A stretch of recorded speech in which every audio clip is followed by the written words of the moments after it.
বন্ধুরা, আপনারা সবাই ভালো আছেন। আমি সুজির একটা ইনস্ট্যান্ট ইডলি, তেলে ছোলার ডাল আর বিউলির ডাল, এই যে সর্ষের চটচড় আওয়াজ হচ্ছে। এবার দিলাম কারি পাতা, এবার দিলাম পেঁয়াজ, লঙ্কা, রসুন। এই যে রসুন, এই যে কাশ্মীরি লঙ্কার গুঁড়ো, হলুদ, ধনের গুঁড়ো, একটু নারকেল দিয়েছি আর এই ডিম দিচ্ছি।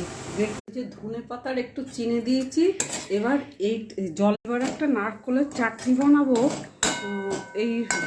এবার এই পেঁয়াজ, কারি পাতা, নুন, এবার এই নারকেলটা দেবো, দিয়ে কষবা। লাল লাল জল দিচ্ছি, আগে একটু দিয়েছি আর একটু দিলাম। আর এই লেবু, একটু মিষ্টিও দিলাম, টক আরেকবার ঘোরাবো, টক মিষ্টি ঝাল।